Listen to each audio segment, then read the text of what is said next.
Halo guys, assalamualaikum, selamat datang kembali di NN Top 11 Channel. Apa kabar semuanya? Semoga teman-teman selalu sehat dimanapun berada. Hari ini saya akan menjawab komentar dari Bang Fajar yang bilang, Bang, next konten bahas taktik Chelsea versus Real Betis di final Conference League atau Tottenham versus Manchester United di final Europa League, Bang.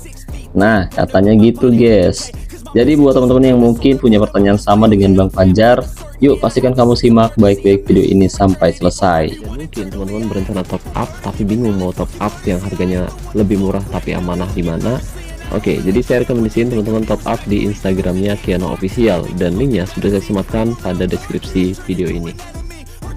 Oke guys, jadi di video kali ini saya nggak cuma mau membahas tips dan trik top 11 kayak biasanya guys, tapi kita bakal ngupas tuntas strategi dan taktik yang mungkin bisa kalian terapin di tim top 11 kalian.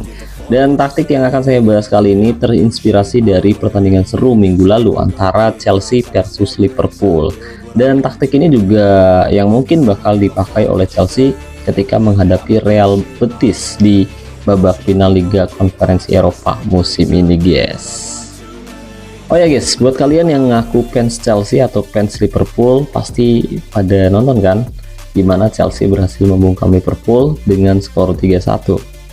Nah, kemenangan ini tentu bukan cuma soal keberuntungan ya guys ya, tapi juga soal taktik yang sangat brilian dari sang pelatih Chelsea yaitu Enzo Maresca. Lalu apa jadinya kalau taktik, strategi, dan formasi Chelsea diterapkan ke dalam game top 11? Oke, dan untuk lebih jelasnya, yuk mari kita bahas sama-sama. Oke guys, dan sekarang mari kita bedah formasi Chelsea ketika berhasil mengalahkan Liverpool. Ya, saat itu Chelsea bermain dengan formasi dasar 4-2-3-1. Nah, buat kalian para player top 11, para manajer hebat top 11, barangkali belum tahu bahwa formasi ini sebenarnya cukup populer dan cukup fleksibel loh guys. Ya, karena formasi ini memberikan keseimbangan antara lini belakang yang solid dan lini depan yang punya banyak opsi serangan.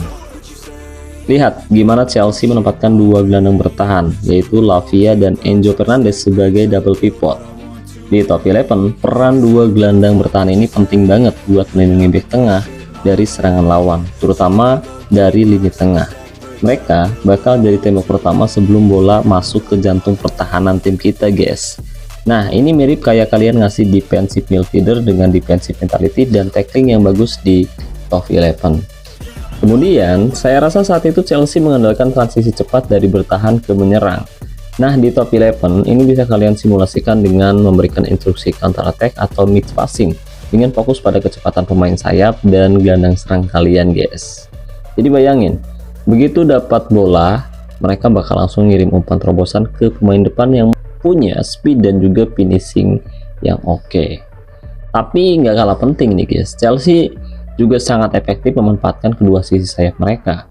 Pedro Neto dan Noni Madueke sering menusuk kotak penalti lawan.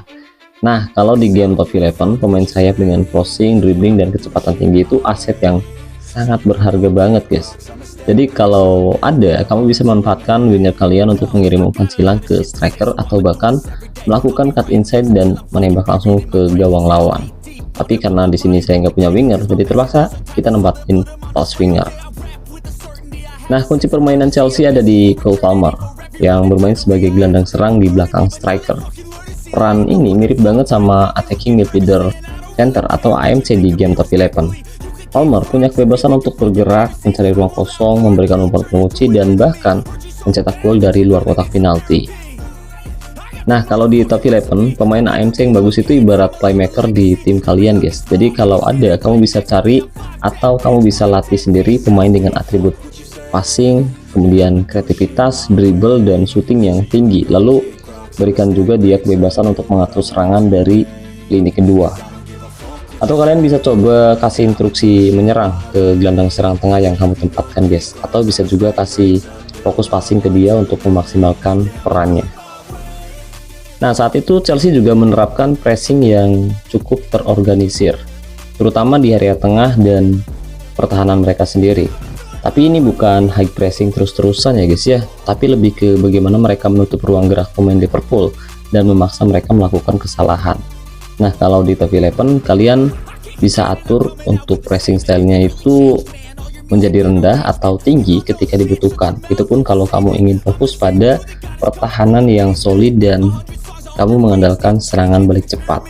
Tapi pastikan juga back dan gelandang bertahan kalian punya atribut defense yang bagus seperti tackling dan penempatan posisi, karena disiplin dalam bertahan itu kunci guys. Jadi jangan sampai lini belakang kalian gampang ditembus oleh tim lawan. Nah, kalau nggak salah untuk MOTM atau man of the match sendiri Cole Palmer ya guys ya. Tapi nggak heran sih kalau misalkan Palmer dinobatkan sebagai man of the match, soalnya dia terlibat langsung dalam semua gol Chelsea, dan hal ini juga nunjukin betapa pentingnya punya pemain kunci yang bisa jadi pembeda di tim kita guys. Nah, kalau di Top 11 kita bisa bikin pemain seperti Cole Palmer dengan melatih pemain andalan kita secara individu guys, atau bahasa gaulnya dilatih secara militer. Nah, di sini kamu bisa coba perhatikan gimana Palmer membuka ruang, memberikan assist cerdas, dan mengeksekusi penalti dengan sangat tenang. Nah, kalau ada, coba kamu cari pemain di tim kamu yang punya potensi jadi superstar seperti Palmer. Lalu berikan dia kepercayaan. Kemudian kamu bisa latih atribut yang sesuai dengan posisinya. Dan jangan ragu untuk menjadikannya kapten tim jika memang performanya bagus. Nah, dari pertandingan Chelsea melawan Liverpool ini, kita bisa menarik beberapa pelajaran penting buat manajemen tim kita di Top 11. Salah satunya yaitu dengan memilih formasi yang seimbang. Jadi, kita bisa menyesuaikan formasi dengan kekuatan pemain kita dan taktik yang ingin kita terapkan guys. Dan formasi 4-2-3-1 mungkin bisa jadi pilihan yang cukup solid. Kemudian, kita bisa memanfaatkan gelandang bertahan. Jadi jangan pernah meremehkan peran defensive midfielder guys, karena mereka adalah kunci untuk pertahanan kuat tim kita. Selain itu, kita juga bisa memaksimalkan potensi pemain sayap. Nah, memang pemain sayap yang cepat dan punya umpan atau umpan silang akurat itu bisa jadi senjata yang sangat mematikan untuk tim kita ya guys ya, apalagi misalkan mereka punya finishing yang bagus. Tapi misal kamu nggak punya, kamu bisa cari dan kembangkan gelandang serang kreatif dari akademi remaja, entah itu AML, AMR, atau AMC. Kemudian kamu bisa latih atributnya dengan bagus agar nantinya pemain tersebut bisa jadi playmaker yang sangat handal untuk tim kita guys. Tapi kita juga harus mastiin pertahanan tim kita harus disiplin. Jadi kita bisa atur untuk pressing style dan pastikan pemain belakang kamu punya atribut bertahan yang mumpuni ya guys ya.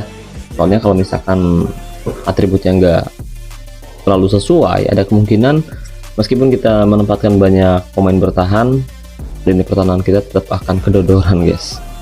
Terakhir, kenali pemain kunci kalian.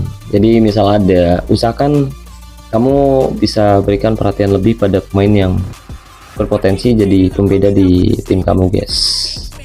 Nah, buat warga Top 11 saya ingetin lagi, usahakan jangan cuma fokus sama statistik pemain aja ya guys ya, perhatikan juga taktik dan strategi yang kalian terapkan. Belajar dari pertandingan sepak bola nyata guys, seperti kemenangan Chelsea atas Liverpool, dan ini bisa memberikan kalian ide-ide baru untuk mengembangkan tim kalian jadi lebih hebat lagi. Oke, jadi gimana nih menurut kalian? Kira-kira ada taktik lain nggak dari pertandingan Chelsea versus Liverpool yang mungkin bisa diterapkan ke dalam game Top 11? Coba tinggalkan pendapat kamu di kolom komentar video ini. Oke guys, jadi mungkin itu saja yang bisa saya bahas kali ini. Terima kasih banyak buat teman-teman yang udah nonton video ini sampai selesai. Jangan lupa bantu like videonya ya guys ya. Dan saya ucapkan terima kasih juga untuk membership Top 11. Terima kasih buat partnership Top 11 YouTube Kiano Official, dan saya ucapkan terima kasih banyak buat teman-teman yang selalu mendukung dan mendoakan saya sejauh ini. Wassalamualaikum warahmatullahi wabarakatuh. Salam olahraga, salam Top 11 Indonesia.